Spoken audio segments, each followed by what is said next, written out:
Welcome everybody to this report launch for the Envisaging Future Pathways for the Nuclear Non-Proliferation Treaty Report, published by BASIC and devised by members of our Emerging Voices Network. I am Dave Cullen. I am the Program Manager of the Emerging Voices Network and a Policy Fellow at BASIC. We are launching the report today. It's been out for a little while, and we had a soft launch at the review conference with an in-person side event, but this is the official public launch event. Yeah, very happy to say that we are running this at a crucial time for the treaty in the last week of negotiations for this 2026 review conference. As is often the case, the negotiations are going right down to the wire. I'm sure we're all crossing our fingers for a positive response this week, but we'll be hearing today about a report that looks at a much longer timescale, and we'll be hearing about that in just a moment from Declan. We're due to run until 3 p.m. UK time, a couple of hours. We may not fill the whole time, but the general structure will be that Declan Penrose, who has been running this project, will give us a quick overview, and then we will hear from our keynote speaker, Dr. Hassan Elbahtimy, and then we will have presentations from the working groups who have been working on the project and the report, and after that we have some time for questions and answers. So I'll hand over now to Declan Penrose, who has been running this project and is a policy fellow and project officer at BASIC. Over to you, Declan. Thank you very much, Dave, and thank you everybody for coming to this port launch event. I'm delighted to be able to talk about it. I had a great time running the project, and I think the participants did fantastic work over the several months that we worked together on this. And we had an excellent side event about the report at the NPT PrepCom on the second week on the Monday, which it was great to talk about and sparked a really interesting debate in the forum. But this project, which has been generously supported by Ploughshares, started in October 2025, where the EVN launched its latest policy cycle with a call for applications to the membership. And we invited them to participate in a workshop-based policy cycle that focused on the future of the NPT as we came in preparation for this crucial 2026 NPT review conference. Through the workshops, we proposed utilizing foresight methodologies to imagine future pathways for the NPT, both positive and negative. This resulted in recruiting 28 EVN members. They were divided into 4 focus groups. You'll be hearing from 3 of them today, and they took part in 5 workshops overall. So the workshops, over the course of them, they were designed to develop one favorable scenario for the NPT and the way that they would like to see the treaty go, in general, and an unfavorable future pathway, which could act as, as a warning as well. And across these workshops, they developed and added some real flesh and real legitimacy to these scenarios, made them, very realistic, drew up very specific pathways that you can see in the final report. And they then utilized both these scenarios at the same time to develop their policy recommendations to make them robust and consider both what's the best thing that could happen and also what are the worst things that could happen for the NPT. These are also featured in the report. The participants co-authored their scenarios, they authored their policy recommendations, so you can read exactly what they envisaged and also what they think needs to be done about it. And obviously, we were delighted to be able to present them at the NPT because we think that this report has some very sobering warnings for the direction the nuclear field is heading in. Across this policy cycle, it was a very global policy cycle as well. Of the 28, we had 7 from Europe, 1 from North America, 13 from Asia, 4 from Africa, and 2 from South America. So it very much shows how global the network is and how global the perspectives behind this policy cycle is throughout. And I think that comes through in the report with a very broad approach and approach to thinking about nuclear politics, not just about say the biggest players or the ones you see the most. It very much thinks about the world as a whole. Workshop 1, they used futures wheels to kind of answer the question, what do you believe will be the primary drivers that will shape the future of the NPT? And using that tool, that's where they laid out basically what they think the main events, the main decisions to be made, and ultimately what the main drivers of change will be for the future of the NPT. And from there onwards, each workshop built on top of that, beginning where they ended up, first of all, with individual kind of main drivers. They then started to think about how these drivers would interact with each other in the second workshop in particular. The third workshop began really fleshing these out and thinking about how do these drivers interact with each other. What are the main differences between the favorable and unfavorable scenarios? Are there clear points of convergence? Are there potential points and decisions that could lead either way, depending on how you react to them? And by the end of the fourth workshop, they had a very specific set of scenarios drawn out, and all that was left for them to write them up fully, basically. And then the fifth workshop, they focused on making their policy recommendations. So I don't want to talk in too much detail. I'll let the groups talk about what they found, but I think the overall conclusions of the report and the overall findings that you get from the whole report, I think, is really important to take away from this. I think that there's clear convergences across the groups, in that they believe that ultimately collaboration, transparency, and trust are essential for a favorable future of the NPT and the non-proliferation regime as a whole.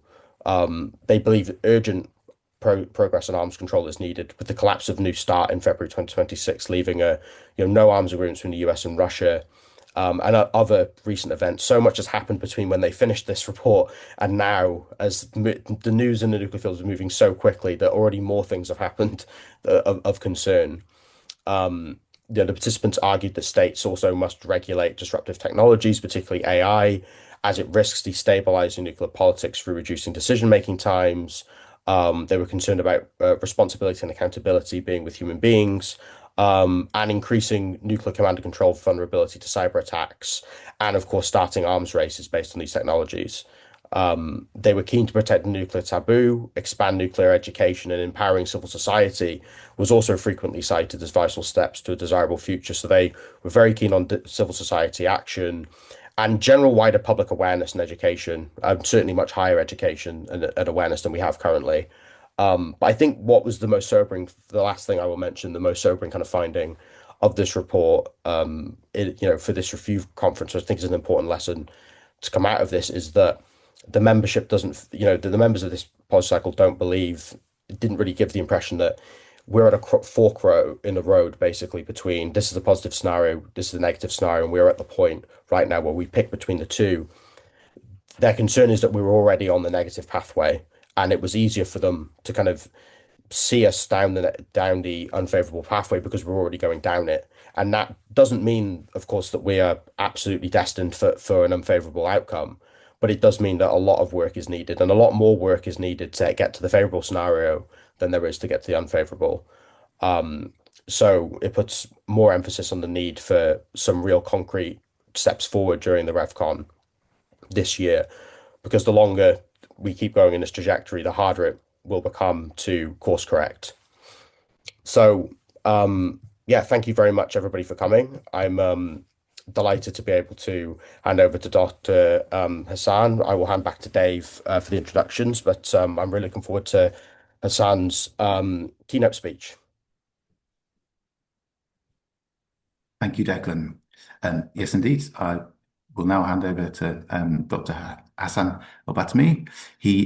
I'm very delighted that he's our keynote speaker today. I couldn't think of anybody better to be speaking to you. He is a senior lecturer in the Department of War Studies at King's College London. He is also a trustee and executive committee member of the British International Studies Association and currently chairs BISA's L.H.M. Ling Outstanding First Book Prize. He's also an associate fellow of the UK Higher Education Academy. In the past, he's been very involved in work on disarmament verification with the UK, Norway, and other states, and is currently a member of the International Partnership for Nuclear Disarmament Verification.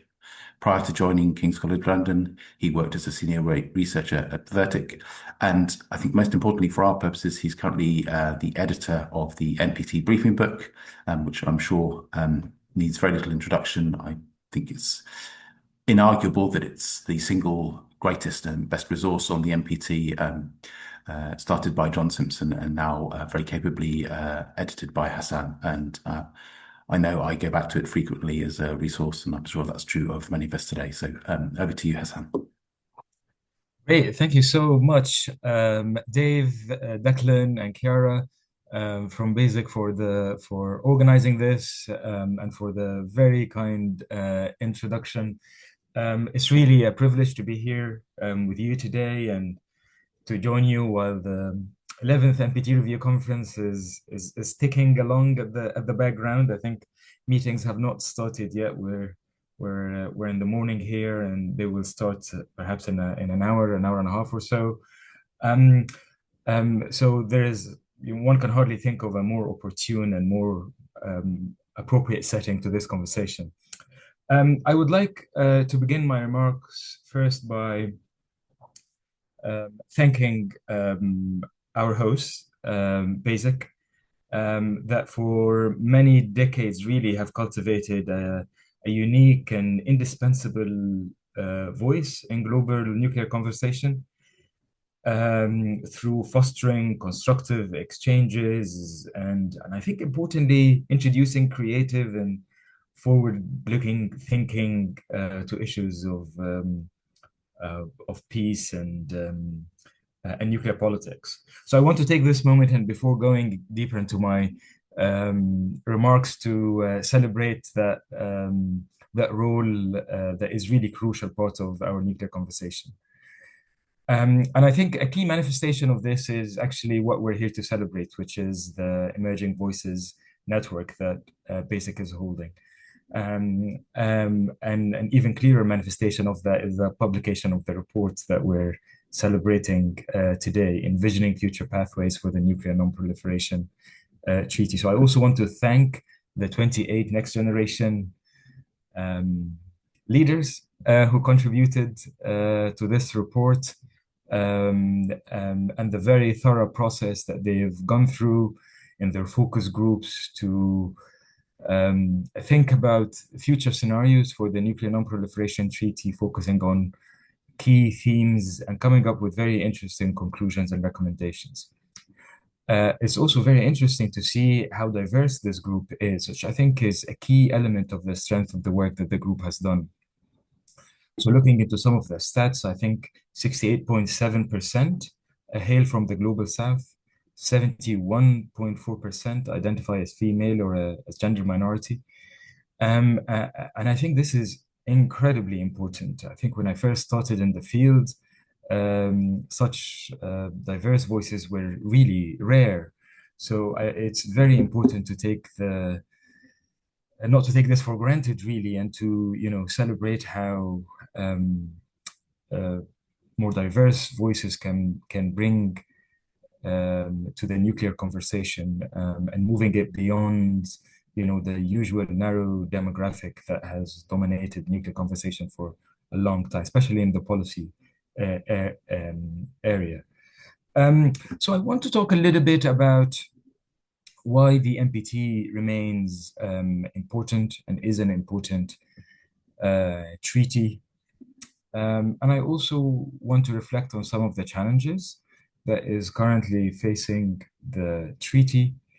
And I want to end up by some reflections on the importance of future-oriented policy work and what role that can play in sort of enabling us to think more creatively and to develop our own agency in terms of being able to change the conditions that we live under. So this is in a nutshell, I think the context that I want to add or the reflections that I want to share that I think would fit very well with the excellent work that the network has done and the report that we're celebrating today. So let me start by saying why the NPT matters and why do I personally think it's an important forum. And I have to say, it's quite a difficult challenge to make the case for the NPT right now. Yet, despite that being the case, I think it is such an important and crucial instrument. It's a difficult and challenge to make the case for the NPT because in many ways, the NPT has some big shortcomings. It instituted different classes of countries where sets out some rules for countries that have nuclear weapons and different rules for countries that don't have nuclear weapons. So arguably, it's it's part of that bigger division in international politics that we are trying to escape from, and it actually acknowledges that. But it's also an instrument that is quite old, was negotiated in the 60s. Its conversations takes place sometimes openly and sometimes, like in the past couple of days, behind closed doors in UN buildings. It's not really fully accessible to the public. It can be technocratic. So in many ways, there are some serious challenges and shortcomings to the NPT. But the reason why I think it's really important, and I think the most important fact about the NPT, which I think is probably going to be slightly different than what you would hear normally in NPT literature, I think the most important fact is that it has 191 states. It's the very fact that it is a forum that almost includes everyone. Doesn't include everyone, because there are some countries that sit outside it, but very few compared to any other forum. And I think this is one of the most crucial elements, advantages that the NPT has as a forum, where a global conversation, as messy as it is, or as it can be on nuclear politics, can take place. Despite the structural disparities within, despite the sometimes what looks like an archaic way of doing things, it is a platform that is really unique in its reach, in its diversity, and its the depth of its membership, including so many countries. Unlike some of the other instruments where nuclear politics is discussed. Obviously, given how diverse and big it is as a forum, it brings everyone with their issues, with the deeply divided factions into the same room, and that can be a bit uncomfortable to follow and watch, because you see polarization at full display. You see quite deep differences, but in a fractured world, the true value of the NPT is that it remains a forum where these factions can be in the same room, and that in itself also has huge potential for pushing the conversation forward. I think another element of why I think the NPT is really important, and that we should continue to invest in it, is that we've also seen how limited impact on the medium and long term unilateral use of force has on some of the intractable things that the international community is facing. So ultimately, it's a validation of multilateral diplomacy. The shortcomings of the use of force is a validation of this multilateral diplomacy, which the NPT is the framework where the NPT works. So we've seen that in various military interventions that are unilateral or driven by a limited number of countries, and they can achieve outcomes on the ground that might look dramatic or spectacular. But I think we're also seeing how difficult it is to build any form of stability and order on the back of that. And I think that points to the importance of multilateral diplomacy and the tools and instruments that we have, including the NPT, that can address some of these intractable problems. But the challenges we're facing are multiple and very varied.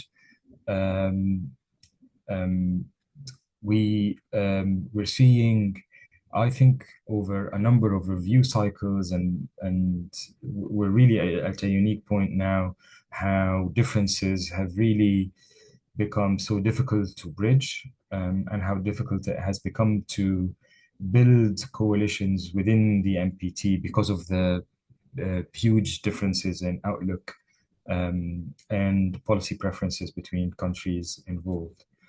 So this polarizations, this growing of differences is one of the big challenges that is really, I think, putting a lot of stress on the NPT as a regime. Part of that is because we see the growing emphasis on nuclear weapons, for example, by nuclear weapon states. We see huge, expensive modernization projects where nuclear complexes are being rebuilt and expanded, doctrines and thresholds for use of nuclear weapons have been revised. And these are exacerbating the tensions between countries who think that security lies in managing nuclear relations through the prism of deterrence, and countries who have a completely different view about how security can be reached and look for disarmament and deep reductions in nuclear weapons on the path to disarmament as the solution. So these differences are some of the big challenges, but we're also seeing some erosion in some of the diplomatic norms and normal ways of doing things within the NPT. So some of the established procedures are being revisited, the tolerance sort of to follow some institutional rules and norms, including in terms of like aggressive speech, use of right of reply. I mean, we're starting to see more and more raw friction in the meetings, and I think ultimately one of the key challenges for the regime is that a form of dysfunction seems to be creeping into the regime itself, and we're seeing that in the almost kind of like normalization of inability to reach at least minimum agreements on common denominators between positions between countries. So these, in my view, are some of the key challenges that the treaty is. And again, I want to stress that despite these challenges, it is really important. The NPT really, I think, in my view, plays an important role in supporting multilateral solutions to our problems. And that, I think, comes primarily from its unique position as a forum and a platform that includes so many countries. I mentioned I want to really celebrate and reflect on some of the future thinking that the network has done, and I think it's clear in that report, because I think thinking about the future is quite challenging, but also really crucial and important for us to address some of our intractable policy problems. Because ultimately, I think we are so much constrained by our inability sort of like to escape the current status quo. And I think in partly this is a result of, inability sort of like to exercise our imaginative muscles a little bit. So I was very delighted to see that scenario building work that the network has done, that I think is very clear in the report and the discussion of the methodology. And I think that is very much needed in nuclear studies and the policy community. And I think that thinking about the future, exercising that imaginative muscle, I think plays both a political and an ethical role that needs to be encouraged. And I think one of the challenges here is that we really struggle to actively conceptualize alternative horizons to where we are. And the result of that is that we ultimately implicitly surrender the future to the path dependency of the present. So being unable really to think of how differently things can work makes us almost kind of like prisoners to the problems that we presently are in. And I think this is a problem coming from an academic background. We see a lot in traditional security studies as a discipline. And that frequently manifests in conservative thinking about that we're really tied to the present and we can't really think of future alternatives to it without really falling into the trap of worst case scenario planning and threat forecasting. So I think it's very important to think critically about the future, to try to actively disrupt that thinking of determinism I think this requires us to think about the future not as a predetermined destination, but that can be just managed through risk mitigation, but something as open, a contested space of various potentialities. And I think that is really, really important. I think one of the key challenges there is to ground this into proper methodology. And to spend some time thinking about how that methodology can be developed. And I think one of the key functions of that methodology is that it needs to put some key critical questions to existing power structures, and really to explicitly carry forward the aim of empowering human agency and opening up possibilities for us to do something different and to sort of claim agency on the future.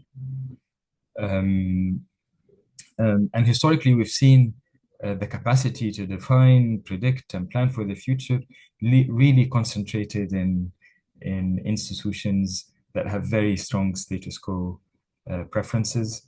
And I think the challenge for like younger, future looking generation is to try to claim that and to think how that methodology can be used for other different purposes.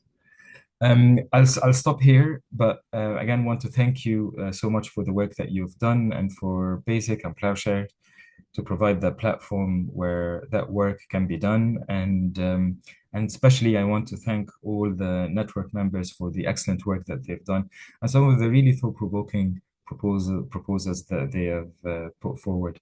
And looking forward to see perhaps a continuation of that work and that you can build on it for to build other work and drive the conversation forward. Thank you very much. Thank you so much, Hassan, for those lovely words of endorsement. I completely echo what you said about the importance of taking space to create some imaginative space here and thinking about the future and allowing ourselves to, open up the possibility space rather than being focused on immediate next steps and the somewhat conservative paths that can lead you down. We will now have a presentation from the working groups. So first of all, we are going to hear from Focus Group 1. So Zara and Guillaume will present on behalf of their focus group, and they'll speak for about 10 minutes. So please, over to you, and look forward to hearing from you. Okay, let me just share my screen for the presentation.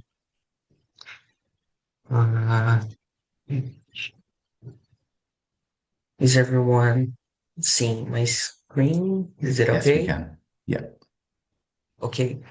So, hello everyone. Good morning, good evening, good afternoon to all. I would like to express my gratitude to BASIC and everyone involved in this project. So the Focus Group 1 report is entitled The NPT and Saving Nuclear Arms Control, Reinforcing Nuclear Norms, Transparency, and Civil Society Inclusion for a Strong NPT. And the members are Umi Ariga, Camila Braito, Heli Desai, Guilherme Setoguchi Ferreira, Said Nasir Hassan, Esther W. Cabotti, and Zara Capaz. Before going through our main drivers, I would like to talk a little bit about a general approach that we made and the conclusions that we have reached. So during the workshops, we saw that on the negative side, how stagnation and inactivity from states, be it from non-nuclear weapon states or nuclear weapon states, caused the decline of the NPT. It wouldn't be immediate and impactful disintegration of the treaty itself, but it would be a continuous and slow process to a point where formally the treaty still exists, but in practice it wouldn't work anymore as intended. So, and for our positive perspective, we saw that how action and how people and cooperation leads to a more, although slow, a more positive conclusion. Based on that, our main drivers were political polarization and the erosion of political will, artificial intelligence and emerging technologies, the erosion of the nuclear taboo, and the role of non-state actors. So for our negative scenario, we saw how political polarization undermines cooperation, and like I said before, it led to stagnation, and how nuclear weapons became framed as rational tools of survival, and how a more nuclear approach, a pro-approach speech becomes more useful and impactful in the international system. How nuclear threats erode the taboo against use, like just because of stagnation and everything that was already said before. How AI and emerging technologies create new risks. In this, I mean like vulnerability, sorry, for cyber attacks or even some system failure that can lead to some catastrophe. How non-state actors, in this case, illicit non-state actors, so terrorist groups, black market, and so on, can cause a dual-use proliferation pathways and become harder to control. How these kinds of groups can or cannot acquire this kind of weapon. And finally, as I said in the beginning, the NPT remains formally in place, but it's already weakens. Based on all these conclusions, our timeline is the following. Between 2026 and 2030, there is the normalization of escalatory rhetoric. Between 2031 and 2035, institutional paralysis and diplomatic dialogue happens. Between 2036 and 2040, there's a fragmentation of arms control frameworks. And finally, between 2041 and 2045, there is the erosion of norms of restraint. Going through our positive scenario, like I said before, the NPT remains the central framework in arms control and nuclear safeguards. Nuclear non-use is reinforced as a core norm. States use NPT forums to discuss emerging risks, like I said, how action and cooperation develops the treaty to a more successful result. AI-related risks are addressed through human control and transparency. This doesn't mean that AI cannot be used on a more supportive role in this process. Next, how civil society and humanitarian perspectives are more meaningfully integrated. So NGOs and civil society in general can become more enrolled in the process. And finally, how the regime can adapt itself to become a still structured and functional framework. Of course, not everything will be resolved, but cooperation happens and the NPT still remains as a core framework in the international system. So for our timeline between 2026 and 2030, there's the risk recognition and norm reformation. Between 2031 and 2035, there's the institutional learning and confidence building. Between 2036 and 2040, formalization of guardrails and cooperative risk reduction measures. And finally, between 2041 and 2045, there's stabilization and resilience of the treaty. So now Zara will talk a little bit about our policy recommendations. Thank you. So the recommendations we put forward focus on 3 areas and contain 6 specific recommendations. The first area is strengthening nuclear norms, and under this, our first recommendation is strengthening the norm of nuclear non-use. One of the clearest risks in the unfavorable scenario is the gradual normalization of nuclear threat rhetoric. So even when threats are not acted upon, they can weaken the taboo against nuclear use and make nuclear weapons appear more politically usable. So this recommendation responds to the risk of normalization and calls on states to commit to discursive restraint, that nuclear weapon states reaffirm the Reagan-Gorbachev principle that a nuclear war cannot be won and must never be fought, and that non-nuclear weapon states also continue promoting language that the use or threat of use of nuclear weapons is inadmissible. The NPT should also be used as a forum for reinforcing nuclear non-use rather than focusing only on technical compliance. The key point here is that norms do not sustain themselves, they have to be actively maintained. The second area is enhancing civil society participation, and under this area, Focus Group 1 makes 3 recommendations. The first recommendation is to develop a voluntary state-led impact lens to assess how third-party actors support the NPT's objectives and implementation across its 3 pillars. The second is to establish a global education coalition bringing together think tanks, NGOs, academics, and relevant institutions to challenge the perceived legitimacy of nuclear weapons through education, public engagement, and awareness raising. And the third is to integrate non-nuclear actors, including environmental, humanitarian, development, and public health organizations into nuclear policy debates. In the favorable scenario that Guillermo went through, civil society helps keep nuclear governments connected to humanitarian and public concerns. In the unfavorable scenario, the absence of those perspectives contributes to declining legitimacy. Therefore, this is not simply about broader participation for its own sake, it's about recognizing that civil society can contribute to implementation, education, accountability, technical expertise, and public legitimacy. Taken together, these recommendations would build on existing forms of civil society engagement by creating clearer pathways for external actors to effectively contribute and keep nuclear governance connected to humanitarian and societal concerns. And our final area is the responsible and transparent use of AI in nuclear systems.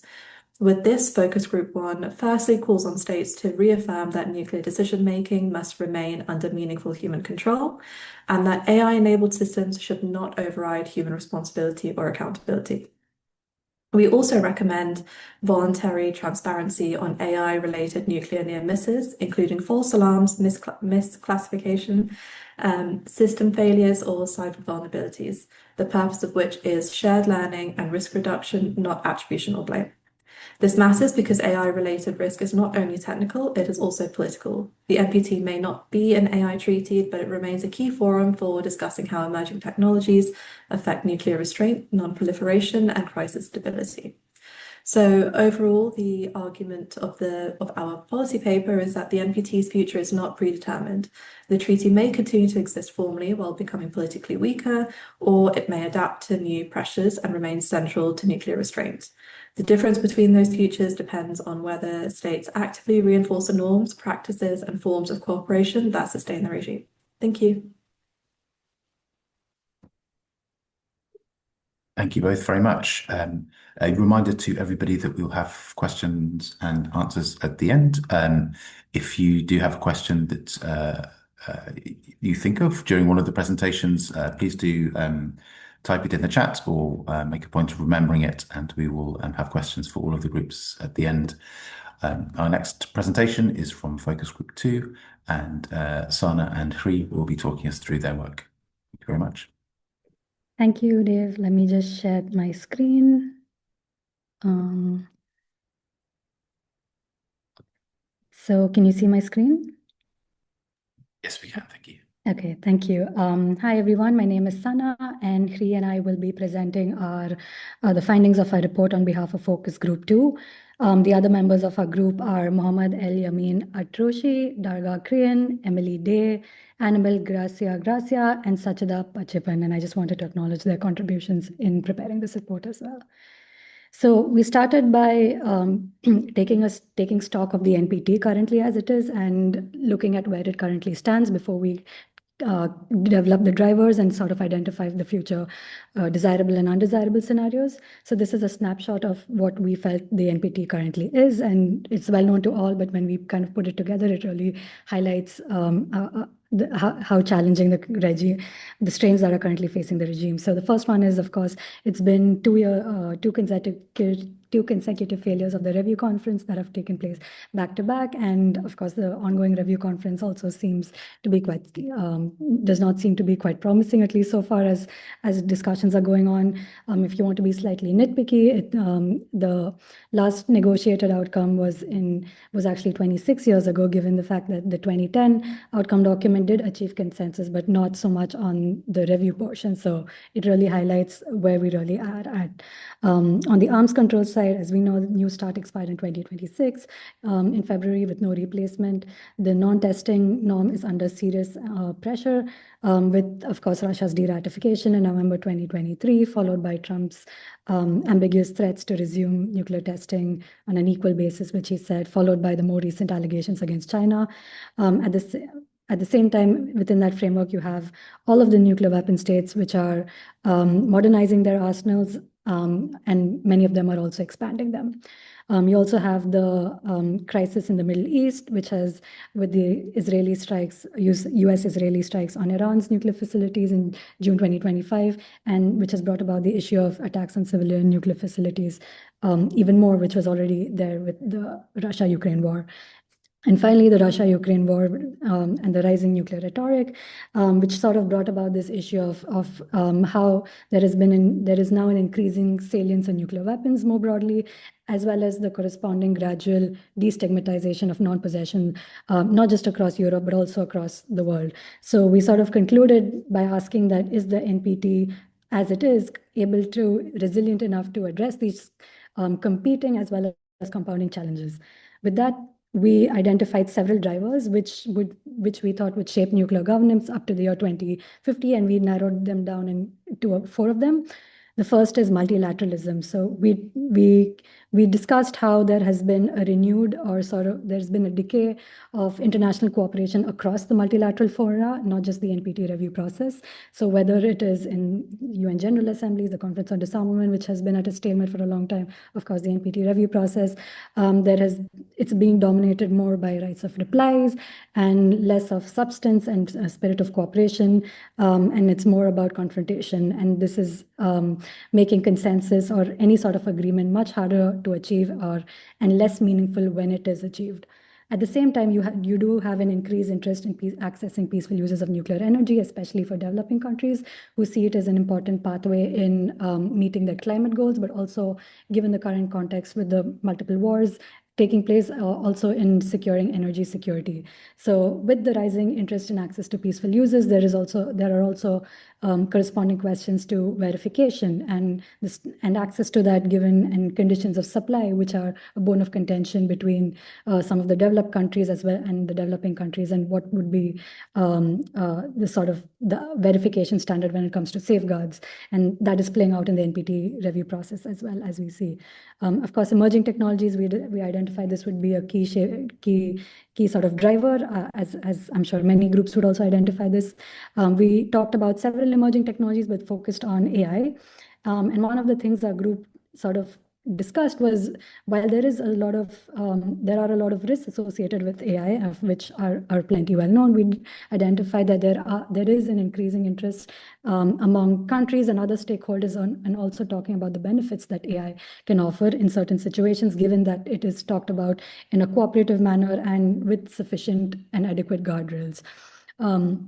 And of course, civil society and the role that they play in shaping nuclear governments is, of course, an important one, as Declan mentioned in his opening statement, the role of the NGOs, academia, technical experts, but we also identified beyond all of this, it's also just the broader public, the people who may not necessarily be in the nuclear field, but who are also equal and important stakeholders in how this is shaping out to be.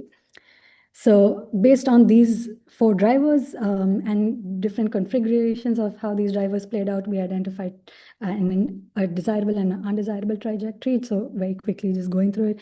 In the desirable trajectory, in the near term, we sort of identified that this current review conference would be a success, and with an agreed outcome document, with not just an agreed outcome document, but also a document that was quite strong in language on emerging tech, transparency and accountability, and also addressing emerging technologies. And well, we're all with 2 days to go, that's already not looking to be a possibility, but who knows. Also, we thought in the near term, within this short span of time, there is a revival of talks on arms control, possibly include a 3-way arms control, not just US and Russia, but also possibly China within that framework. In the near long term, the IAEA is strengthened. There has been a lot of concern regarding the resources that the IAEA has, not just financial, but also human resources, and how they are expected to, do more with less, so to speak, with a very tight budget and other constraints that it faces. So in this scenario, this is recognized by countries, and that they provide the sufficient funding to the IAEA. Similarly, nuclear weapon-free zones, the ratifications by all the holdout nuclear weapon states and without reservations, and that is also sort of addressed in this slightly longer term frame. Tangible steps are taken towards the Middle East WMD free zone, which was also part of the 1995 extension conference as a resolution, which was important. And so they are at this stage a recognition there are some tangible steps taken towards this zone. And we also identified and sort of envisioned that by this stage, at least one nuclear weapon state would make verifiable reductions, and this would sort of be a domino. This would lead to a domino effect, hopefully in the longer term, where other nuclear weapon states would also continue to take disarmament measures. And in the long term, in our desirable scenario, civil society is extremely strengthened, plays an active role, and their feedback is and inclusion is highly valued. You have nuclear disarmament, which had begun already in the previous stage, but has now sort of continued. And there is disarmament verification approaches have been talked about and developed, and there has been talk of disarmament verification using quantum technologies and cryptography. The CTBT is in force, and there is that process in place. In the undesirable trajectory, the review conference collapses with no outcome, and that would be marked the 3rd time that a review conference has failed to achieve an outcome document. Nuclear testing, the nuclear testing norm is under serious pressure, and the P5 process loses all of its significance. While they may continue to meet, it continues to just be a placeholder or a sort of meeting that just takes place and does not really contribute broadly too much. In the slightly longer term, in our undesirable trajectory, arms race dynamics continue to take place. Disinformation and misinformation continues to be the name of the game, with several and creating compounding pressures. And we also thought correspondingly that the IAEA sort of ceases to function effectively in a way that countries do not provide the support that it currently needs. And in a large way, it is unable to carry out even the obligations that it is legally supposed to do, so let alone the other activities that it does. And by the long term, we called it a nuclear anarchy, where there are several more countries with nuclear weapons, non-state actors are able to access dual use technologies with a sort of collapsed export control regimes, and there is a full-fledged return to nuclear testing, as well as a completely reduced and removed role of civil society. And we also talked about this placing civil society in the long term, because we wanted to emphasize that the removal of civil society or the reduced role or importance is something that happens very gradually and over a period of time. And so this would be a sort of a long-term unfortunate development. And now I'll let my co-panelist Hri to continue. Hri, over to you. Thanks, Sana. Taking off from what Sana just laid out, I just want to zero in on like specific issue that, for me at least, perfectly captures like how complicated the current political landscape has become, and that's the intersection of AI and nuclear weapons, which had been like the discussion in every forum wherever we are within this field. I'm not entirely sure if you could jump to the next slide. Like, if folks here still treat AI as distant sci-fi concept, but from where I am sitting, like, we really need to stop looking at it that way. It's here. I mean, just look at what happened during this year's RIFCON. And what's interesting and what really caught my attention was we had countries like Indonesia and Switzerland pushing really hard to just get explicit language in the text about AI, and NC3 raising very real concerns about automation, bad data, and the erosion of like human control. But interestingly, like the pushback was really immense because some states, they don't even want to name the issue in the document. And I think that the divide is incredibly telling that, oh, you have one camp actively trying to build guardrails today, while others are flat out refusing to let the NPT regime even engage with the topic. And if you could go to the next slide again, honestly, I think that the dynamics is exactly what really shaped our recommendations. I know that we drafted these over several months, but watching the RIFCON, especially in full, just validated the whole framework for me. Like, so it's not something like an abstract thing. We literally watched states struggle to agree on basic language around something as fundamental as not attacking safeguard facilities. And then we also saw nuclear sharing get heavily contested. And again, AI couldn't even get a proper nod. So to my mind, what this exposes and what we are trying to address with these recommendations is, I think, like a massive institutional gap, because the NPT system simply, it doesn't have the standing machinery or like the regularized processes to like handle these cross-cutting risks before they harden into an actual crisis. So for the conclusion, if you go to the final slide, just to close on this, again, like the scenarios that has been described by Sana, we mapped out in the report. It's not, again, like something hypothetical, because when you have states debating whether the word urgency still belongs in disarmament language, or let's say like reopening humanitarian facts that I think like most of us assumed were settled in like 2010. And that's exactly the divergence that we're warning about. So the report, I think, is not something, what we call is like a crystal ball, but more like a reflection of the choices of states are actively making today, and a question of whether they are prepared to make different ones. And we're still waiting for the final result for this RIFCON. So that's all from Sana and I, representing Focus Group 2. And thanks, and over to you. Thank you both very much for that presentation. As I said in the previous break, if we'll take questions on all of the groups at the end. So if you think of any, please feel free to put them in the chat, or you can use the raise hand function on Zoom. We'll go now to Focus Group 3, where Sarah and Parul will present. Thank you very much. Hi, sorry, I'll be replacing Sarah today. Could you hear me? My apologies. Good to have you with us. All right, no worries. Thank you so much. Just give me a minute to try and share the screen. But hi everyone, my name is Kuha. I'll be presenting together with Parul on the outcomes from Focus Group 3. Hold on, yeah. Just give me a minute to start on the slides.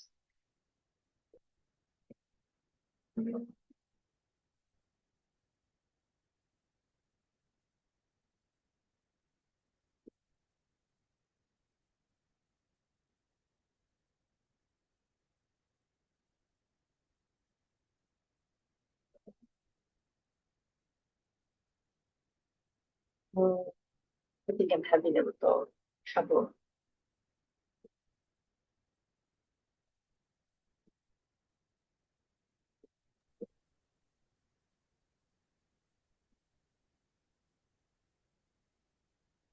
Would I possibly be able to share the link and someone help to share the screen by any chance? If you send it to me, I could share my screen. So if you right. email it to me, I can I'll put it on the screen. Can I send it to you here via the chat? It's definitely. If you have a link, there's a hosts and panelists chat that you should be able to post it into. I've sent it to the crowd. Thank you. While we're organising that, I've just had a message from Dr. Elbahtimy sending his apologies. They've published a new draft outcome document, and there's been a meeting called to speak about that. So he's to discuss it. So he's left us a little bit earlier than planned to go and do that. He asked me to pass on his congratulations again to everybody for their excellent work, and yeah, he was very sorry not to join us for the whole thing. But I think it points to the caliber of keynote speaker that we have in the talk today. Okay, that looks like you've got your presentation ready, so over to you. All right, thank you so much, Dr. Dave.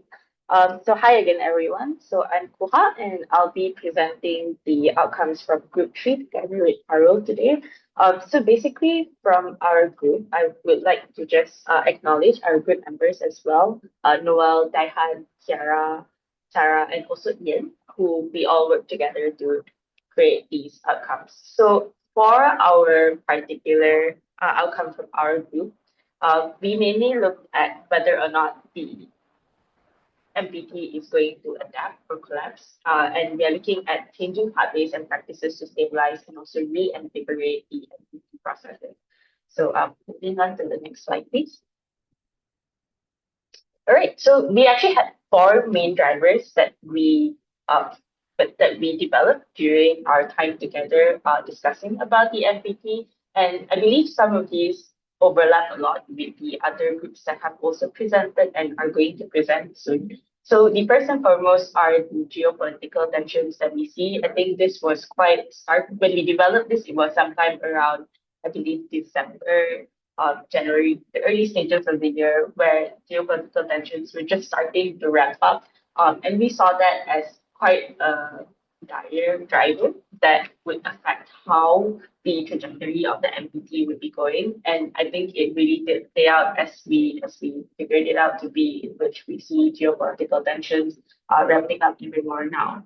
Beyond that, we also looked at the erosion of arms control. I think this was mainly due to the fact that during the time when we were developing these recommendations, we actually did see that there was the expiry of the new START, and that was why we saw that was an indicator of erosion of arms control that we saw in the current work today. The third would be the norms of restraint. So something I think a little bit more subjective, not so objectively seen, is that the norms of restraint is shifting quite a bit, or we see it as something that would be a very key driver in how the NPT is being shaped, because it's not just the decisions explicitly set, but rather also the norms that states are taking, both nuclear weapon states and also non-nuclear weapon states, in which they are looking towards utilizing nuclear weapons or arms as a whole. And last but not least, overlapping with a lot of groups is the technological advancement that we see. So quite recently, there is a lot of automation, autonomous weaponry, AI, and so on and so forth. So these technological advancements we see would definitely be one of the key drivers that we took into account when we were developing the scenarios. So I'll briefly be discussing about the more dark, unfavorable scenario in which the geopolitical, normative, and also technological dynamics are leading to a more structured NPT system. And after I'm done, Carol will then outline a much more hopeful future which we all aspire to see, where state parties and other actors are also going to manage to turn these dynamics around and adapt the NPT processes, the NPT system and regime to meet the demands of our present era. So Carol will then highlight our 6 concrete policy recommendations, which resulted from our analysis of the future of NPT, both unfavorable and also favorable scenarios. So moving on, please, to the unfavorable scenario. So the unfavorable scenario, which is mainly the fragmentation and also functional collapse of the NPTs, mainly we saw it based on historical first, and then after that we tried to project it into the future, which is first in the late 2010s, we saw the collapse of the INF Treaty and also the unresolved status of this treaty. And further on, moving from that, in the 2020s, we see the erosion of arms control mechanism that has continued, as well as the expiration of the new START earlier this year. So from that, the unfavorable scenario builds on this to see, or the particular inflection point here is the failure of the 2026 NPT to produce a consensus outcome document, which we definitely don't hope happens in the next few days. However, in the event that the NPT this year fails to produce a consensus outcome document, this is how we envision the next few years to look like. So 5 to 10 years from now, in the short-term period, we foresee seeing a lot of persistent geopolitical conflicts, much like the current Middle East crisis that we see today. However, this is compounded into further East-West division, as well as these divisions are going to limit the cooperations within MPTs, right? So the geopolitical tensions are going to intensify, and the state parties may fail to find ways to work around these tensions with the current MPT negotiations and procedures that we have at present.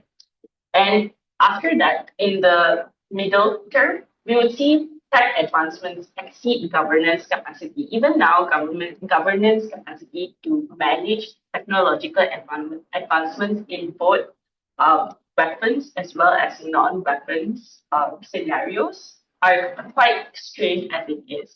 However, in the future, we kind of see that the tech advances may exceed what states, both nuclear weapon states and non-nuclear weapon states, are able to manage. And nuclear weapons may become normalized as instruments of statecraft.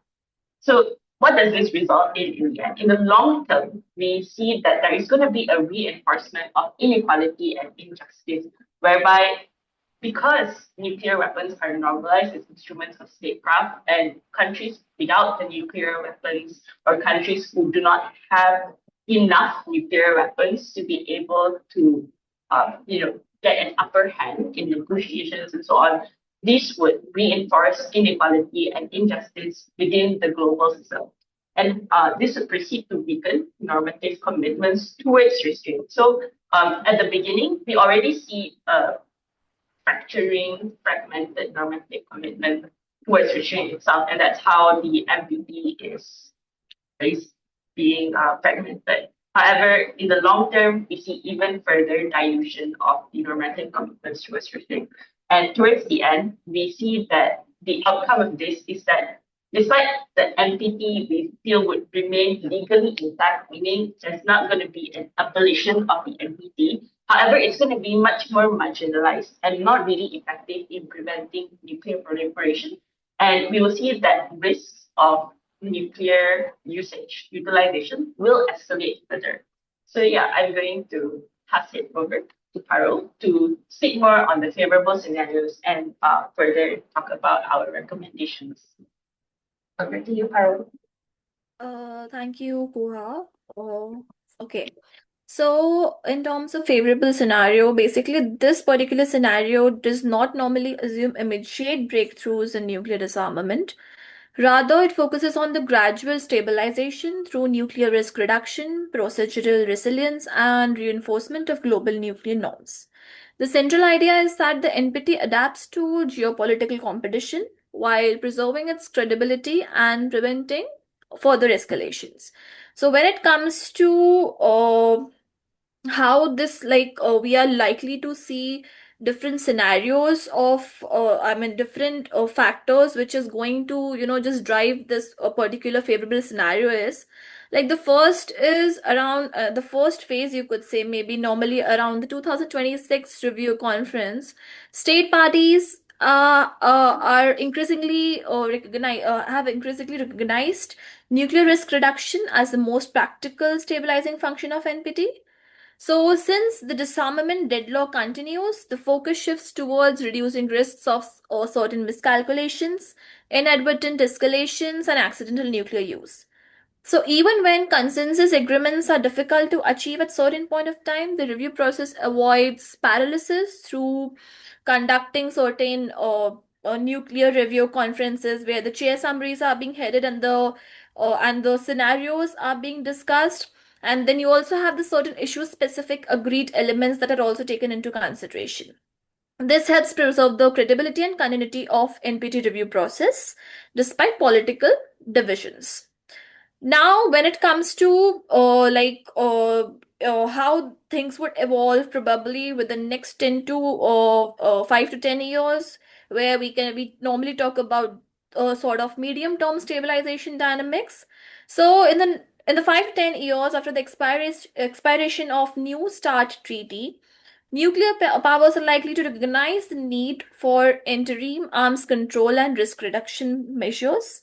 These measures help basically maintain transparency, predictability, and strategic stability, even as formal bilateral treaties weaken. In this particular thing, normally the confidence building measures gradually become standard expectations of responsible nuclear behavior, which includes advance notification of certain missile tests, having some certain military hotlines on these particular stuff, and information sharing agreements. At the same time, reduced nuclear rhetoric and limited de escalatory developments do create political space for cooperation. So, here a key positive development in the scenario is basically renewed US Russia commitment to negotiate a successor framework to New START treaty, even if only though through interim agreements. Then we have another role within this particular scenario is the role of basically technology and the certain peaceful uses. So, cooperation on emerging technologies, especially artificial intelligence and advanced verification tools, do particularly support dialogue and reduces misperceptions. On nuclear talks, improved verification and transparency mechanisms do strengthen confidence in monitoring and risk reduction efforts, and parallel progress on the peaceful uses do also reinforce the treaty's legitimacy and balance.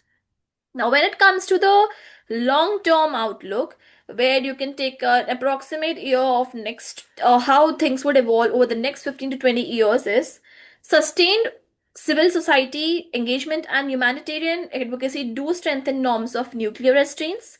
Even without major reductions in nuclear arsenals, these efforts are likely to reinforce the nuclear taboo and encourage moderation in declaratory policies. The scenario also also visions about gradually including of the non-NPT nuclear armed states such as India, Israel, Pakistan through safeguards, cooperation, and observer engagement. So basically, this reduces blind spots and aligns more states with expectations of a responsible nuclear conduct. So overall, this particular favorable scenario do portrays the NPT as an adaptive and resilient framework. Despite continuing geopolitical competition and disarmament challenges, this treaty survives by promoting risk reduction, transparency, confidence building, and of course, inclusive cooperation, and which is a result of more stable, resilient, and norm-driven global nuclear order overall. Yeah. Kuha, we can go to the next slide. Yeah. So overall, when it comes to the policy recommendations, the first policy recommended here argues that the failure to adopt a final consensus document should not automatically be treated as a failure of the NPT review process. Due to persistent geopolitical tensions, even a single dispute can paralyze negotiations. So therefore, an alternate outcome format should normally be formally be recognized by discussing into like the such type of review conferences, and also where we can also discuss the issue specific agreed elements that have been discussed in our favorable scenarios. Next, when it comes to institutionalization or the compartmentalization within the review process, so here it talks about that we need to separate geopolitical disputes from the treaty implementation discussions. Structured negotiation practices, disciplined language use, and stronger subsidiary bodies can help protect technical cooperation from political tensions. This is especially important in areas such as safeguarding non-proliferation and nuclear risk reduction. Compartmentalization is therefore presented as a practical risk reduction tool that protects shared security interest. Coming to the third policy recommendation, it actually recommends revisiting and reaffirming previously agreed commitments which were made way back in 2000 and 2010, which normally includes certain 13 practical steps and 64-point action plan. So using these earlier consensus benchmarks would definitely improve continuity, reduce procedural deadlock, and shift discussions from renegotiations towards implementation. The fourth one talks about reinvestment in arms control and nuclear risk reduction. So here there should be like a renewed investment in interim stabilizing measures, which includes transparency arrangements between the countries, data exchanges, developing crisis communication channel, and negotiating on the nuclear talks. So normally such mechanisms do help reduce miscalculation, manage threat perceptions, and stabilize strategic relationships in near future. The fifth one talks about addressing emerging technologies within the NPT. So basically, this particular recommendation highlights the need of or the responsible use or strategic use of artificial intelligence, cyber capabilities, and advanced delivery systems. It normally recommends a structured dialogue led by the NPT state parties or the certain bodies within UN like the United Nations Office of Disarmament Affairs and United Nations Institute for Disarmament Research, as these institutes do help in conduct in coming into how these technologies could come into effect and how this would actually be approached in terms of nuclear risk and nuclear verification and strategic stabilities. The aim here is to create safeguards and common guardrails that prevent destabilizing arms race dynamics. So importantly here, the five major powers are urged to reaffirm that nuclear weapon employment must remain under human control. And the last recommendation talks about facilitating incremental inclusion, of course, of the non-NPT states that I have mentioned in my favorable scenarios as well. So here, normally inclusion of such non-NPT states would, it actually helps in providing an observer participation, safeguards cooperation and engagement in the review process. The purpose is to again reduce institutional blind spots and to strengthen the NPT's relevance in a multipolar nuclear order while still preserving the treaty's legal integrity. So overall, if you see, these recommendations seek to make the NPT review process more flexible and resilient, and also being responsive to the current ongoing geopolitical situation. So the focus is more on, of course, preserving cooperation, reducing nuclear risk, and ensuring that NPT remains a credible framework for global nuclear governance in near future. Thank you. Thank you so much, both of you, for your presentation. We'll go in just a moment to the question and answers. Unfortunately, that nobody from Focus Group 4 was in a position to present today, so we're not having a presentation from them. But I would like to acknowledge and thank them very much for their efforts. It's a really excellent piece of work that they've turned out and valuable contribution to the report. So I believe I misspoke before, and you'll need to use the Q&A function to pose questions. But at present, we don't have any that have been put in there, so feel free to use that or to raise a hand. I also have some questions that have occurred to me whilst the panelists have been talking. I wondered if somebody from Focus Group 1 could speak in a little bit more detail about this impact lens concept. What would that look like? What is it in more detail, and how would it function?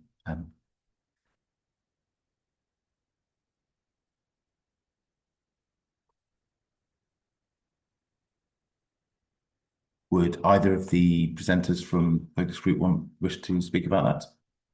Sorry, yeah, I will. So the impact lens,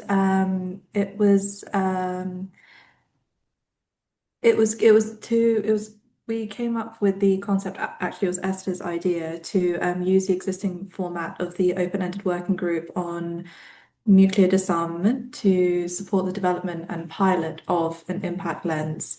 And the premise would be agreed on through its scope and guiding questions.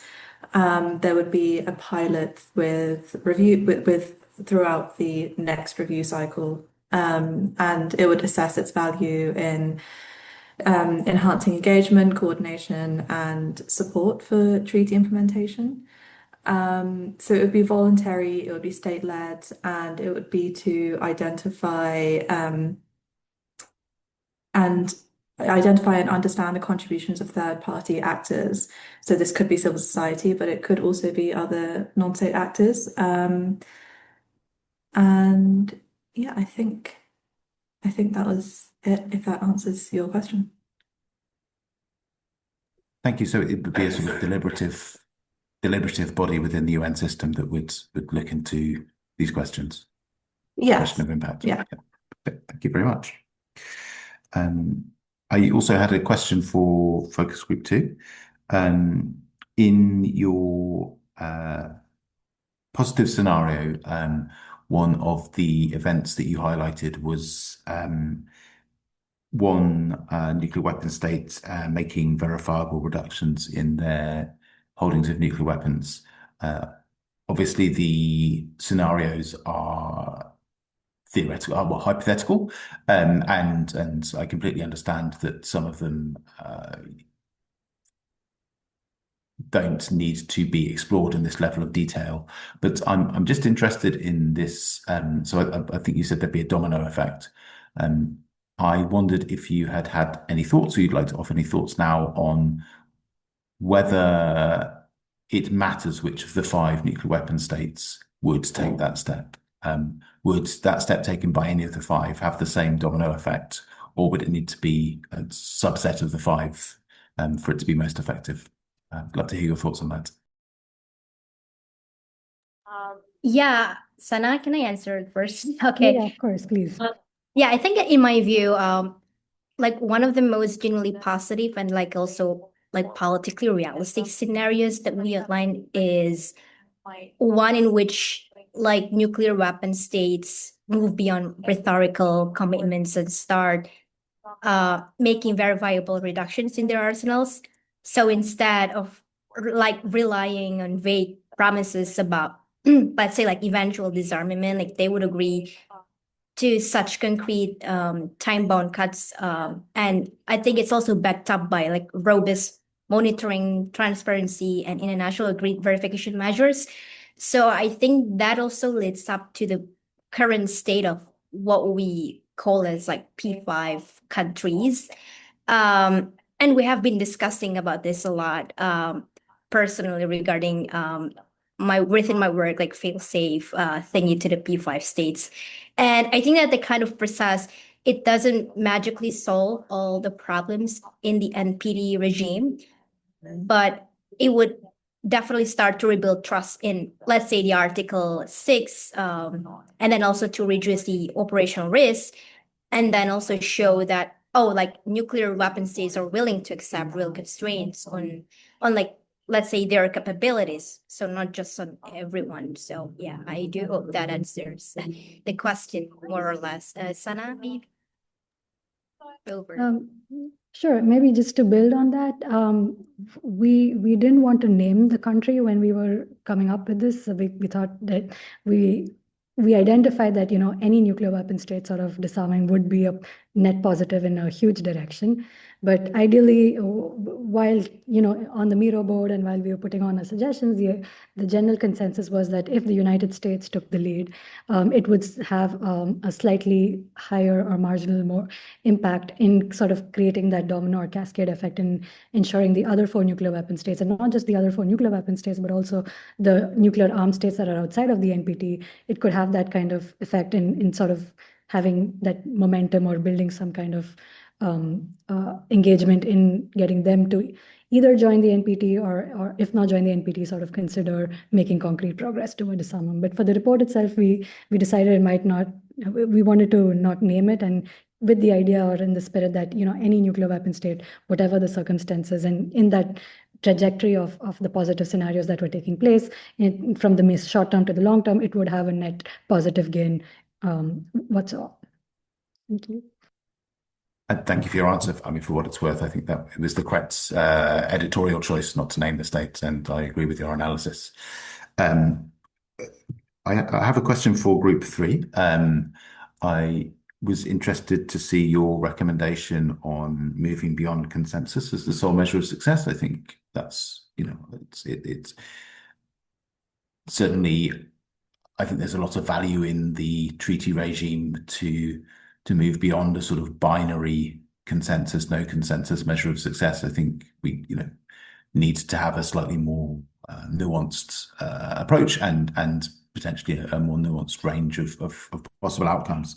But I'd just be interested in your thoughts about what moving beyond consensus might look like, and in practice, and how we could avoid fragmentation of the treaty regime in that context. Great, sure. I think I'll take this question first. If Carol wants to jump in, please do.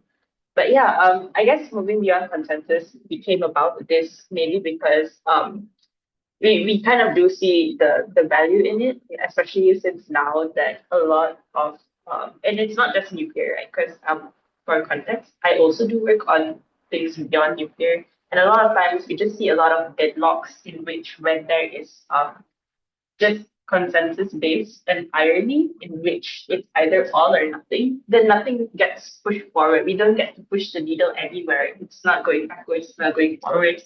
So we just end up in a stalemate, right?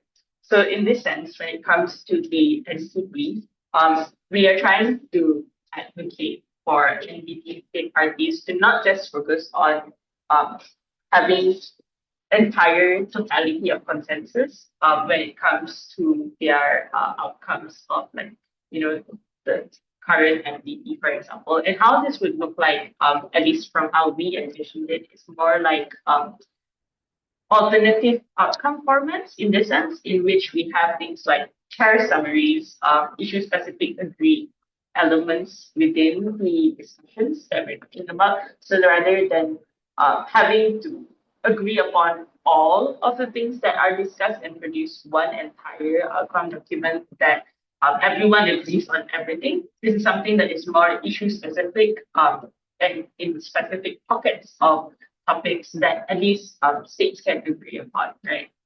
Besides that, it's also a compilation of positions of the states. So this can be formally recognized within the NPT processes so that we can ensure continuity of what has already been accomplished, transparency, so that both the states that are party to the NPT as well as states that are not party to the NPT are able to see what are the positions of each of the member states, as well as substantive progress can be made. We can still push the needle even a little bit in the absence of consensus, like how we've seen for the previous NPTs as well. So I think this kind of goes a little bit of hand in hand with our second recommendation, actually, if I may touch a bit upon it, which is to institutionalize the compartmentalization within our review process itself.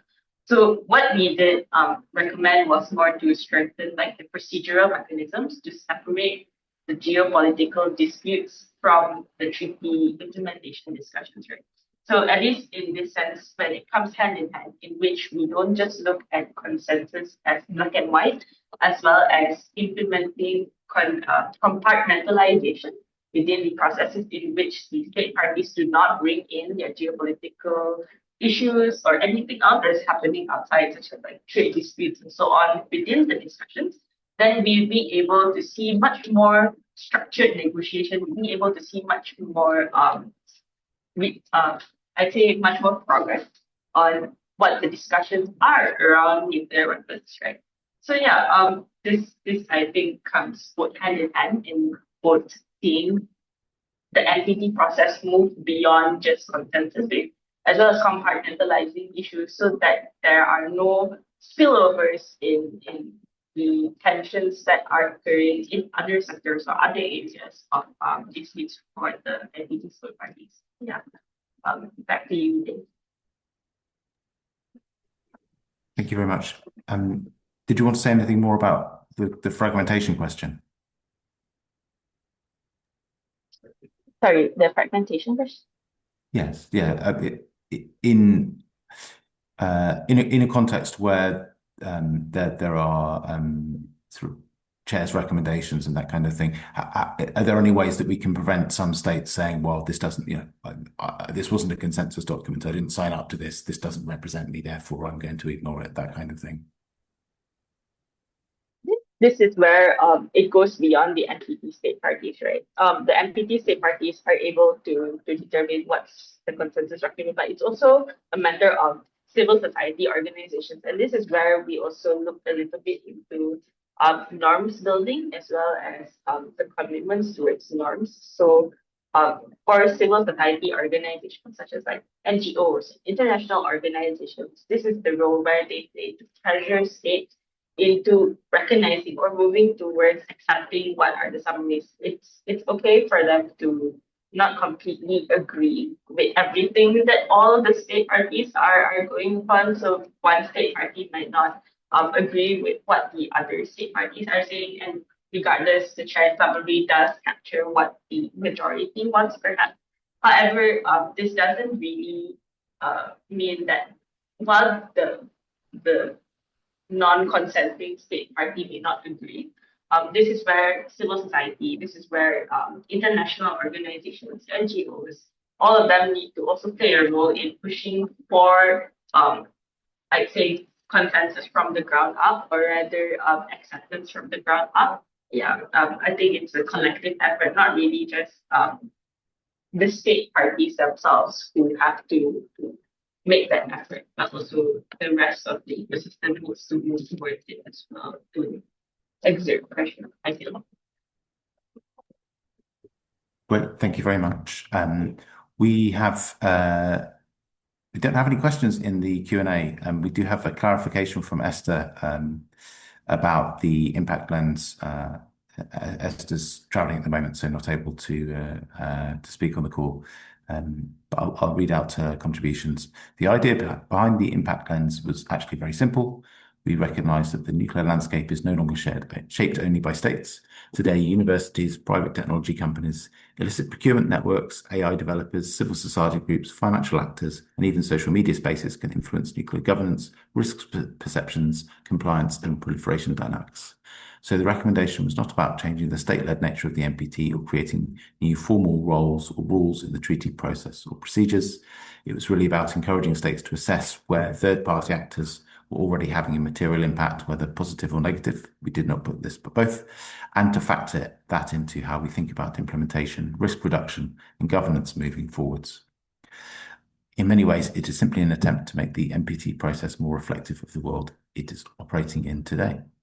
Thank you for the clarification, Esther. Do we have any further questions? I can see that there is a hand up. Declan, please go ahead. Thanks, Dave. Yeah, my main question came to a problem that I faced which I may have impacted all of the groups whilst doing this work because of the kind of crazy, changing geopolitical events that were going on during the making of this policy cycle. I had the experience of writing my master's dissertation on US efforts to stop the Iranian nuclear weapons program. And in the middle of it, Trump withdrew the US from the JCPOA. And I remember I had to do a lot of rewriting frustratingly late in the process. And I was kind of wondering, with all of the events that have been going on whilst you've been doing this policy cycle, and this is a question for all of the groups, did any of the events make you rethink anything that you are on your pathways? Did it kind of force you to adapt? Or, did it perhaps even, reinforce what you were thinking, for example? So I'd love to hear the impact you felt that the geopolitical events going on whilst you were conducting this policy cycle, what impact that had on your scenarios and policy recommendations. That's an excellent question, Declan. I'm really interested to hear the answer to this. I'll turn first to our participants, but I might also see if anyone on the floor wants to speak on this, as I'm sure it's been present for all of you. So would any of the panelists, first of all, like to say anything about this? I can say a little bit. Please go ahead. Thank you. This is more a personal view, not a group view. So if anybody from the group wishes to even counter argument my point of view, it's fine. But I do believe our policy recommendations and our scenarios related with this whole Iran crisis that is happening right now, it does reinforce our analysis and our conclusions.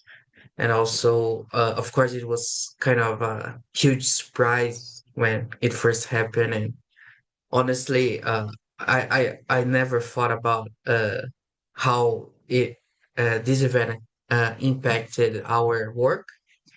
So this kind of a reflection is really nice. So I do believe it reinforces, of course, not in tiny, in every detail. It doesn't like it's not like a manual, but I believe in the essence of our thought process. It does reinforce our conclusions. Thank you very much. Would any other panelists like to offer a view on the effect of current events whilst writing up their conclusions? Yeah, sure. I think I'll take a whack at it first, but similar to the previous panelists, this is also more of a personal view and also a little bit of a collective experience from our group while we were writing.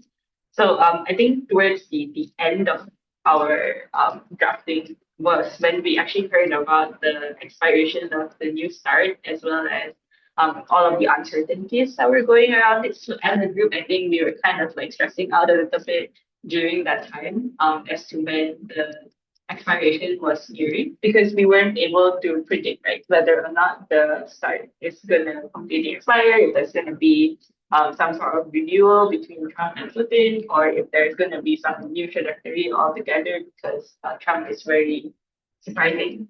So yeah, in that sense, I would say that we had to do a little bit of I'd say picking our brains and figuring out whether or not the expiration of the new start would actually lead to anything substantial, or if it was also something that was already, I'd say, in the process, it's just something that's more solidified as the new start expiration came about. So I think what we kind of settled on was like if the new start does expire and there's no continuation after that, that just kind of serves to prove that the norms of restraint, the norms of restraint for arms utilization is kind of eroding, and that fed into our negative or unfavorable scenarios in that sense. Okay.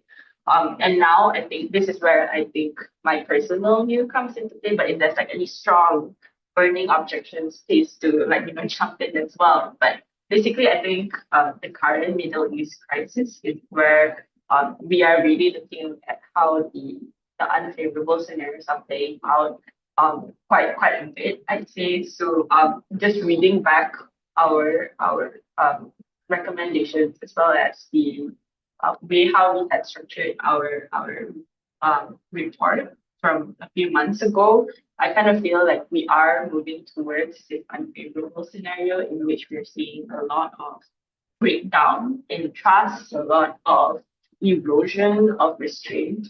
So in that sense, I feel like this entire exercise as well as the way how we are able to not just envision forward, but also take a look back at what we've already done and see how we can adapt it. That's something that I think is quite valuable, as well as something that is quite interesting to look at. Yeah, that's my viewpoint. Passing it over to the next speaker. Thank you so much. Any other panelists wish to speak on this or another topic? Yeah, If not, please go ahead. sorry. Yeah, No, yeah. it's great. I think I'd love to answer, like on a personal level. Like to be very honest, like the moments that made me feel our FG2 pathway was on the right track were less, I think, about breakthroughs and more about like a growing convergence between all what we flagged in the report and then what states themselves started to say in the room. So in our desirable scenario, we assumed that if the NPT was going to stay politically relevant, then states would have to do three things at once. First is to treat the 2025 Broadcom draft recommendations last year as a floor, not as a ceiling. And then also bring emerging technologies into, let's say, Article 3, and then Some articles are 4 and then also 6 conversation, and then also give civil society like a more structured role rather than just something symbolic, just like, absent, they're present but absent. And at this RIFCON, because I've been monitoring, this year's RIFCON, like you could really see the system like straining along exactly those fault lines that our group mapped. For instance, like deep frustration with repeated review conference failures. And then some of them also have these kind of like anxiety about arms control collapse after a new start. We have seen like so many articles, maybe also Dr. Hassan Elbahtimy, he also mentioned that for several times. I've seen his Substack, and like very concrete worries about, again, AI, how AI, cyber and space capabilities are like they're already bleeding into nuclear clusters. So for me, hearing multiple cross-regional coalitions and like non-nuclear weapon states explicitly call for meaningful human control over nuclear decision making, and then like stronger safeguards, funding, and then like more, how do I say, sorry, like systematic horizon scanning on emerging technologies. I think like it felt like a direct echo of our governance, not anarchy, as a title, like pathway, and then like the recommendations that we put forward on, let's say, in Article 8 and number 3, where expert body and future-proof verification architectures really matters. So I wouldn't like claim, I'm also very thankful for BASIC to provide such an experience for us to do this foresighting exercise to predict the future, but not like claiming in a deterministic way, but the fact that, like our diplomats and affected communities are now, they are articulating the same cluster concerns, like some of them talking about CTBT, and then my personal field is AI and C3, and then shrinking civil society space. I think it's like a very strong signal that we were asking the right questions and focusing on the right decision points.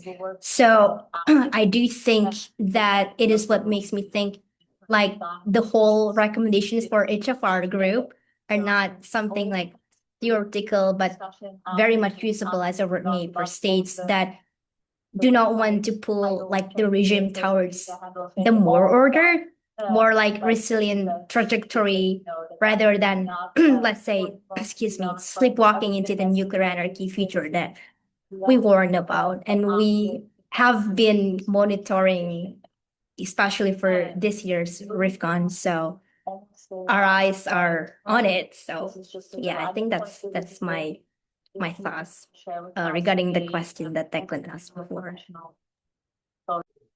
Thank you so much. Any other panelists like to weigh in on this? If not, I'll see if anybody on the floor wishes to say anything about how it's been writing these scenarios in a fast-moving political situation. Any takers from the floor?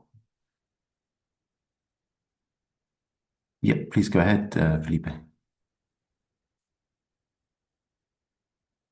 Can you hear me? We can hear you, yes. Okay, so congratulations, everyone. Amazing job. I'm really impressed for everything you guys have done. My question is about, do you take into consideration personal figures such as Donald Trump and Vladimir Putin and so on? Because at the end of the day, they are the ones most responsible for decisions to go further or not in terms of nuclear weapons. So I would like to know more about your opinion about personal figures such those persons. Thank you. Excellent question. Thank you very much. I think this is a question for all three groups. So perhaps one or both of the speakers from Focus Group 1 would like to get us started off.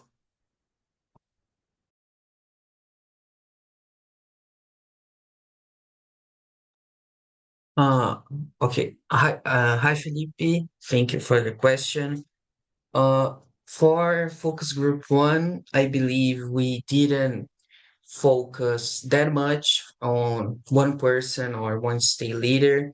and we try to see things more on a broader perspective, focusing more on how the state actor would engage in our scenarios and during our developments.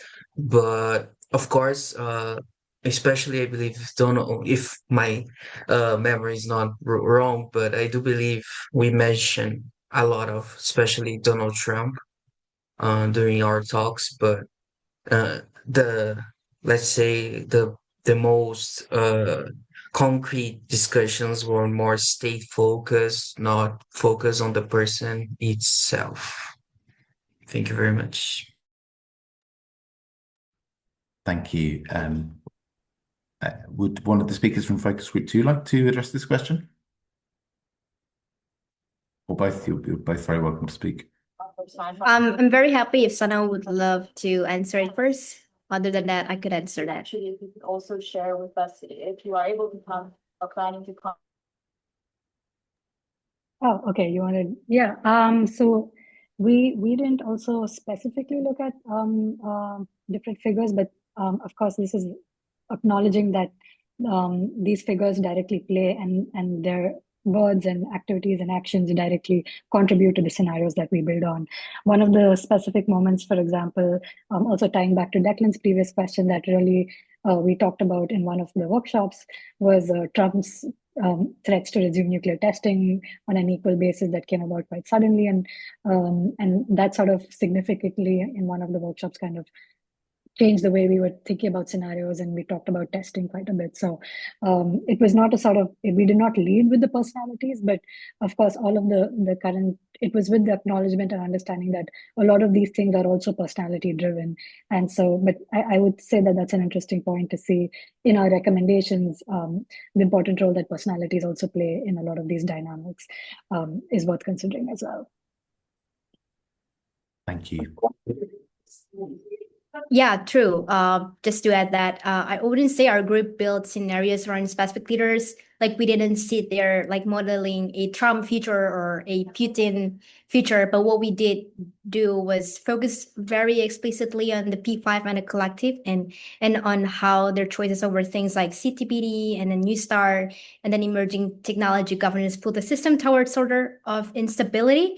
And in the workshop, yeah, and I do really agree. And I remember that too, that we kept coming back to the same question, like given, like, for instance, given the personalities and politics that we actually see today, what happens if the P5 double down on opaque, leader-driven decisions versus, let's say, accepting very viable limits or like stronger safeguards and meaningful human control over nuclear systems? So our recommendations are basically our way of saying like, oh, we cannot control definitely who sits in the Oval Office or at the Kremlin, but we definitely can design the rules and fail safes around them a lot better than we do now.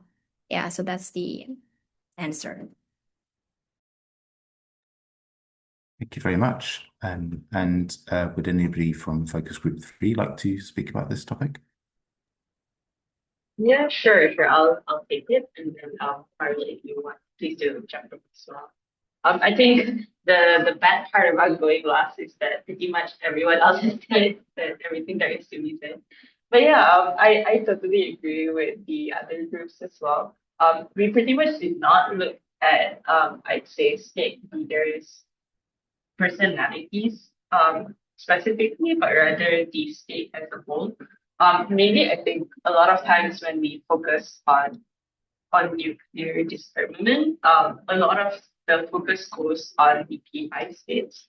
But beyond that, I think what we tried to do was look a little bit more into the non-nuclear states as well. And I think that's where we had like this kind of, looking at the norms, looking at injustice, inequality, and so on and so forth, and the imbalances within the regime itself. But it's very interesting, Felipe, that you did mention about the specific personas, right? So like Trump, Putin, and so on. I think rather than, at least for all the groups that we've seen so far, as well as for our group specifically, rather than look at them as that personality individually, rather it's more of the personality of their regime, or rather their government, I would say. So it's more like, if it's the Trump administration, how would the Trump administration as a whole look at it? Because it's not just, I would say, the individuals who are driving the discussion forward, or like making decisions on their own. While it may seem like that because they are the figureheads and they are the ones who are making all the big calls in public, I think there needs to also be an acknowledgement that these do not happen in silos. A lot of times it's the administration as a whole that really drives it forward, right? So for the Trump administration, it would also be those within his government as well, those within his inner circle who would be driving that forward, the people who are lobbying for the government and so on. So all of these, I think, factor into it, and it just culminates into looking at it from a singular person. But Trump is not just the sole determinant, rather he is the figurehead, or the personality that we see when it comes to the US government. So rather than just seeing Trump's personality, I think what we kind of looked at, even though we refer to the Trump administration, it's more of looking at the personality of his administration as well. So is it volatile, is it stable, so on and so forth.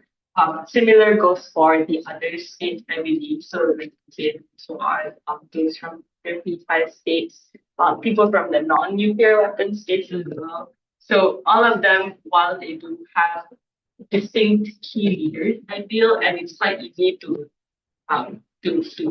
pinpoint on them when it comes discussing about who makes the decisions.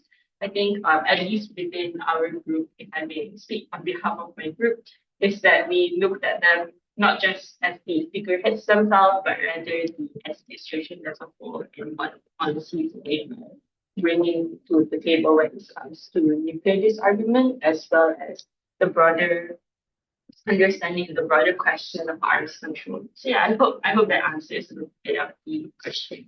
Yeah, back to you, Dave. Thank you very much. That was a great answer. Well, I thought those were all great answers. Do we have any further questions? I don't see any hands up at the moment.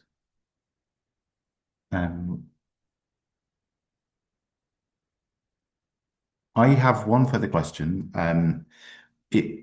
I thought a really interesting comparison across the groups was the fail states that you envisaged for the NPT. There was, if I might coin a phrase, a sort of zombie NPT outcome where the treaty lost its effectiveness and there was a substantial loss of faith.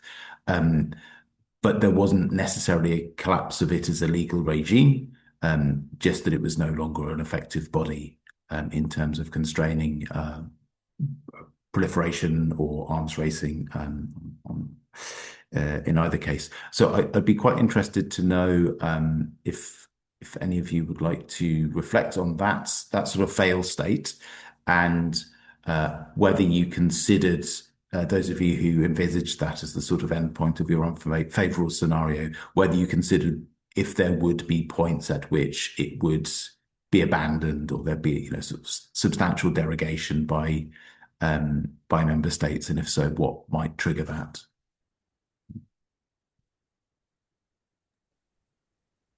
For focus group 1, I would say that when we were thinking of this as an unfavorable scenario, it wasn't something that was inconceivable. It seemed as though it was something that was happening now, and it would just progress as time went on. I think it stemmed from there being a lot of currently with what we felt was a lack of political will and the grand bargain not working so well, and for there to not be as much incentive for non-nuclear states to comply if there isn't a positive for both sides from it. So it kind of stemmed from there, and it wasn't really so much a future scenario in the way that we were looking at it. It seemed like it was something that was starting and has been going on for the last few years and is just continuing as time goes on.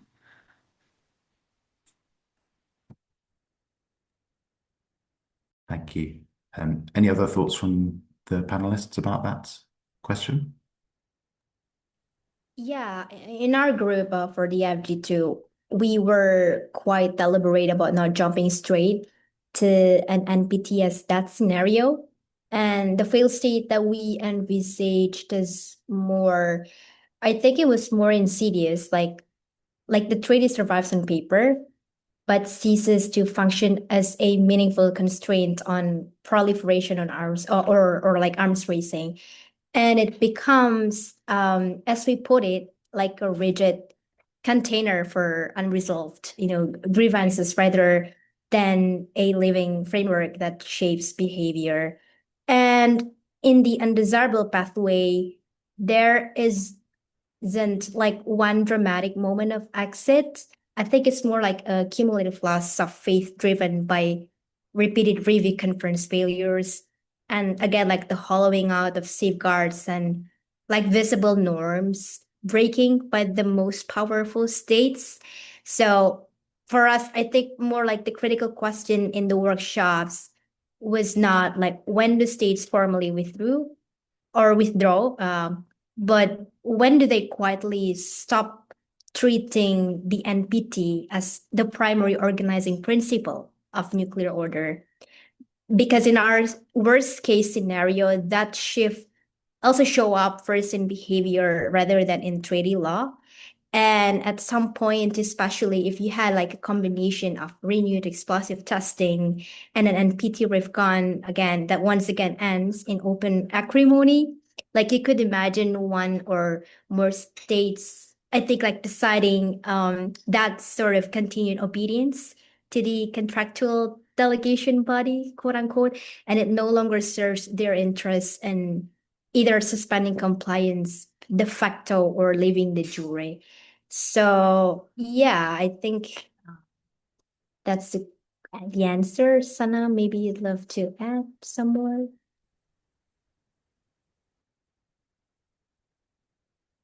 Feel free to step in if you do wish to say anything. Go ahead. Okay.